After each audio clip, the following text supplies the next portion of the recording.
तो गाइस कैसे हैं आप सब लोग। दी एस्केपर की एपिसोड 07 के साथ हाजिर हो। तो लास्ट एपिसोड के एंड पे आपने देखा था कि हमारी जुंची को यंग मिस अपने पास एक बुक देती है जिसके अंदर की एब्जॉर्प्शन टेक्निक लिखी होती है। वो उसे कहते हैं कि यहीं पर बैठकर इसको कल्टीवेट करो, इसको रिफाइन करो, क्योंकि मैं भी यहाँ पर बैठकर कल्टीवेट करने वाली हूँ और मैं यहाँ पर तुम्हें बचा नहीं पाऊंगी अगर तुम मुश्किल में पड़ जाते हो। तो वहीं पर उस कल्टीवेशन बुक को पकड़ता दोनों बैठकर कल्टीवेट करना स्टार्ट कर देते हैं। थोड़ी देर के बाद का सीन दिखाते हैं। अंकल शैन जैन वहाँ पर पहुंच जाते हैं। तो अंकल जैन अपने साथियों के साथ वहाँ पर पहुंचते हैं और यंग मिस को वहाँ पर देखते हैं कि वो कल्टीवेट कर रही है। वो कहती है यंग मिस तो बिल्कुल ठीक है, चलो शुक्र है कि यंग मिस ठीक है। फिर साथ ही वो साइड के पास जानवी की तरफ देखते हैं तो जानवी की डेड बॉडी यहाँ पर पड़ी होती है। तो वो कहते हैं जानवी तो मर चुका है। उसके बाद अंकल चांज होते हैं, वो यंग मिस के पास जाते हैं और जाकर कहते हैं यंग मिस क्या आपने खत्म कर लिया, क्या आपने इनहेरिटेंस की पावर को रिफाइन कर लिया। तो यंग मिस अपनी आंखें खोलती है और उसे कहती है हाँ मैंने कर लिया, मैंने इनहेरिटेंस की पावर को ले लिया है। तो इस बात से अंकल शान बहुत ज्यादा खुश हो जाते हैं और कहते हैं ये तो हमारे लिए, हमारी फैमिली के लिए एक बहुत ही बड़ी ग्रेस की बात है। हमारी जैन फैमिली में दोबारा से एक बहुत ही बड़ी फैमिली बनने वाली है, हमारी जैन फैमिली राइज कर जाएगी। जबकि हमारा रुंची भी उठकर खड़ा हो जाता है और उसे कहता है खुसट कहीं कि ये जो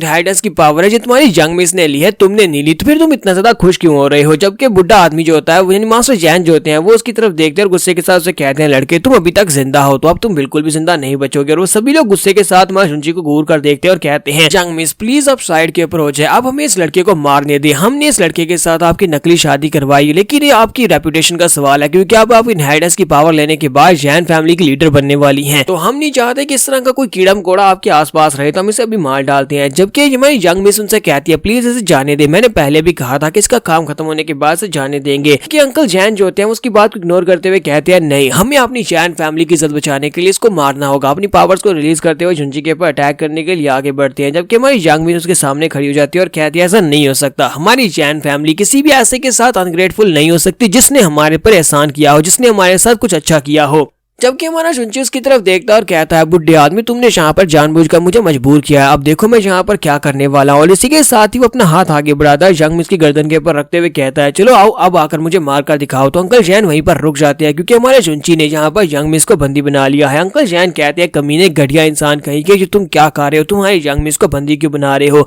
बाकी के सभी डिसाइपल्स भी इस बात से काफी ज्यादा हैरान होते हैं और कहते हैं इस लड़के ने तो वाकई में हमारी यंग मिस को बंदी बना लिया है।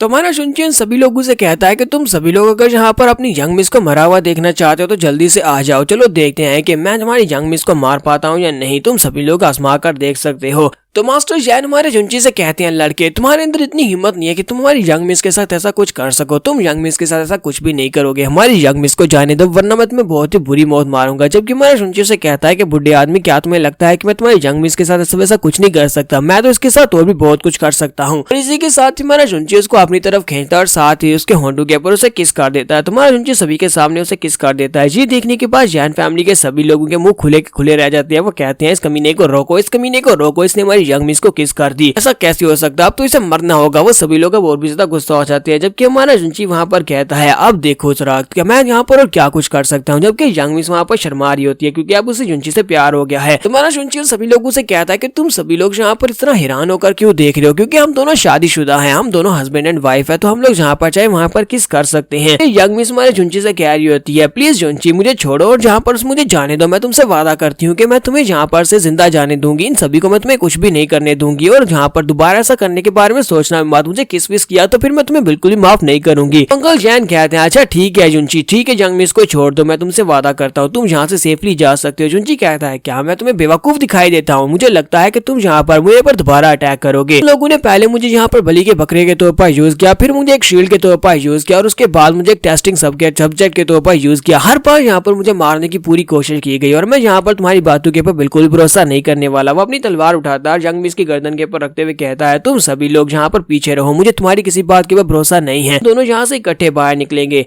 इसी के साथ ऊपर की तरफ देखता है तो वहाँ पर जितने क्रिस्टल्स होते हैं वो सभी बर्फ बांध चुके होते हैं और साथ ही आसमान के ऊपर से बर्फ गिरी होती है। वो इस बात से काफी ज्यादा हैरान होता है और कहता है कि यहाँ पर तो आसमान है ही नहीं, केव के अंदर बर्फ कहाँ से आ रही है। तो सामने की तरफ देखता है तो वहाँ पर अंकल शान होते हैं। अंकल शैन जो होते हैं वो अपनी पावर्स को रिलीज कर रहे होते हैं। ये उनकी फैमिली की अल्टीमेट टेक्निक होती है जिसको यूज करते हुए आसपास के माहौल को आइस में चेंज कर सकते हैं। तो वो झुंची जुंची से कहते हैं लड़के तुम यहाँ पर बहुत ही बुरी तरह से मरने वाले हो क्योंकि मैंने यहाँ पर अपनी अल्टीमेट टेक्निक को रिलीज कर दिया है। तो हमारा जुंची भी इस बात से बहुत ज्यादा हैरान हो रहा था क्योंकि उसके पाँव जो होते हैं वो भी वहाँ पर बर्फ में जम जाते हैं, ग्राउंड के अंदर से आइस क्रिस्टल्स निकलते हैं और उसके पाँव वहीं पर फिक्स हो जाते हैं, यहाँ तक कि उसकी बॉडी और उसके बाजू भी वहाँ पर आइस में फिक्स हो जाते हैं। जुंची कहता है कि मैं तो यहाँ पर से मूव ही नहीं कर पा रहा, अब मैं क्या करूंगा। जबकि यंग मिस भागती हुई आगे बढ़ती है और अंकल शान से कहते हैं अंकल शान यहाँ पर चल क्या रहा है, ये सब कुछ क्या है। अंकल शान उसे कहते हैं ये एक स्पेशल टेक्निक है, इसको स्पिरिचुअल राम की सीक्रेट मूव कहते हैं, जो मेरा स्पेशल सीक्रेट मूव है। आज तक तुमने भी सीक्रेट मूव को नहीं देखा होगा। तो बाकी के सभी डिसाइपल्स भी अब यहाँ पर काफी ज्यादा गुस्से में होते हैं और वो आगे बढ़ते हैं और जुंची से कहते हैं तुम एक कचरे हो जो कि कल्टीवेट भी नहीं कर सकते हो, तुम यहाँ पर हमारे यंग मिस के साथ शादी का नाटक करने के लिए बुलाए गए थे और तुम यहाँ पर इस शादी को असली समझ बैठे। तुम्हें क्या लगता है कि तुम हमारे जैन फैमिली के खिलाफ जा सकते हो? तुम्हारी हिम्मत कैसे भी यंग मिस को किस करने की? तुम हम सभी के हाथों से मरने वाले हो। जबकि हमारा जुंची वहाँ पर सोच रहा होता है, हमारा जुंची वहाँ पर महसूस करता है और कहता है ये स्पिरिचुअल राम की पावर्स है। अगर ये स्पिरिचुअल राम की पावर्स है तो इसका मतलब यह है कि मैं की एब्जॉर्प्शन टेक्निक को यूज करते हुए इसको एब्जॉर्ब कर सकता हूँ। तो वो जुंची से कहता है, जुंची उन लोगों से कहता है कि तुम सभी लोगों का बहुत बहुत शुक्रिया जो तुम लोगों ने यहाँ पर मेरे लिए सब कुछ किया है। तो अंकल शैन भी इस बात से काफी ज्यादा हैरान होते हैं और कहते हैं यहाँ पर कुछ तो गलत है। क्योंकि यंग मिस समझ आती है, यंग मिस कहती है तो की एब्जॉर्प्शन टेक्निक है, क्या ये लड़का यहाँ पर की एब्जॉर्प्शन टेक्निक को यूज करने वाला है? तुम्हारा जुंची वहीं पर खड़े खड़े की एब्जॉर्प्शन टेक्निक को यूज करते हुए एनर्जी को एब्जॉर्ब करता है और इसी के साथ ही ब्रेक थ्रू खा लेता है, वो भी वहां पर स्पिरिचुअल राम में पहुंच जाता है। तुम्हारा जुंची डायरेक्टली एस्टेब्लिशमेंट स्टेज से स्पिरिचुअल राम में पहुंच चुका है। ये देखने के बाद सभी लोग बहुत ज्यादा हैरान होते हैं और कहते हैं ये तो स्पिरिचुअल टाइड है, इसका मतलब यह है कि इस लड़के ने स्पिरिचुअल राम में कदम रख लिया। लेकिन ये तो सिर्फ और सिर्फ एक कचरा था, फिर इसकी कल्टीवेशन हम लोगों से ज्यादा आगे कैसे निकल गई, इसकी कल्टीवेशन हमसे ज्यादा इंप्रूव कैसे होगी? तुम्हारा जुंची अपने आसपास जितनी भी आइस क्रिस्टल्स होते हैं सभी को तोड़ देता है। सभी को तोड़ने के बाद तुम्हारा जुंची कहता है सभी लोगों का बहुत बहुत शुक्रिया जो मैंने यहाँ पर की एब्जॉर्प्शन को एब्जॉर्ब करना सीख लिया, वो भी स्पिरिचुअल राम के स्पेशल मूव आइस क्रिस्टल्स की वजह से। अब जुंची यहाँ पर फाइट करने के लिए रेडी है क्योंकि उसके पास अब कल्टीवेशन आ चुकी है और वो यहाँ पर अंकल शैन के बराबर आ चुका है क्योंकि वो अंकल शैन भी स्पिरिचुअल राम में है। तुम्हारा जुंची अपनी तलवार लेकर अंकल शान के ऊपर अटैक करने के लिए आगे बढ़ता है, जबकि अंकल शान वहाँ पर कहते हैं यंग मिस प्लीज साइड के ऊपर हो जाओ, और वो भी अपनी पावर्स को यूज करते हुए दोनों हाथों को सामने की तरफ करते हुए हमारे जुंची के अटैक को ब्लॉक करता है। तुम्हारा जुंची फायर पावर्स को यूज कर रहा है, दूसरी तरफ से अंकल शान वाटर पावर को यूज करते हैं। दोनों वहाँ पर अपने अपने अटैक को टकराते हैं तो अंकल शान पीछे की तरफ गिर जाते हैं, वो चिल्लाते हुए पीछे गिरते हैं। जुंची की तलवार के अंदर से जो स्पिरिचुअल एनर्जी की वेव्स निकलती हैं वो इतनी पावरफुल होती हैं कि बाकी ये सभी लड़के भी चिल्लाते हुए पीछे की तरफ गिर जाते हैं। अंकल शान के पीछे गिरने के बाद हमारा जुंची अब आगे बढ़ता है, उसके सामने खड़ा कर उसे कहता है बुड्ढे कुत्ते कहीं के, अब देखना अब मैं तुम्हारे साथ क्या करने वाला हूँ, तुम मुझे मारना चाहते थे ना, अब देखते हैं कि तुम मुझे मार पाते हो या नहीं। अंकल शान उसे कहते हैं कि मैं पाइजैन शेंग के साथ फाइट कर रहा था जिसकी वजह से मेरी बहुत सारी स्पिरिचुअल एनर्जी वेस्ट हुई है। तुम्हें क्या लगता है कि तुम यहाँ पर मुझे हरा पाते अगर मैं यहाँ पर अपनी एनर्जी को वेस्ट करके नहीं आता? जुंची से कहता है कि बकवास बंद करो, हार तो हार होती है। अपनी तलवार को उठाता और कहता है कि अब यहाँ पर मरने के लिए तैयार हो जाओ। जैसे वो अपनी तलवार उठाकर अंकल शान को मारने लगता है उसी वक्त यंग मिस भागती हुई आगे बढ़ती है और जुंची से कहती है जुंची प्लीज रुक जाओ, इसको मत मारना। जैसी वो आगे की तरफ बाड़ी होती है उसी वक्त ऊपर से पत्थर गिरना शुरू हो जाते हैं। पूरी केव जो होती है वो ढहरी होती है, ऊपर से बहुत सारे पत्थर नीचे की तरफ गिर रहे होते हैं। ये सभी लोग कहते हैं हमें निकलना होगा। तो यहाँ पर हम लोग अपनी एपिसोड 07 का एंड करेंगे। एपिसोड की एक्सप्लेनेशन अच्छी लगी हो तो कमेंट करके जरूर बताइएगा। चैनल को सब्सक्राइब कर दे, वीडियो को लाइक और शेयर कर दें। शुक्रिया।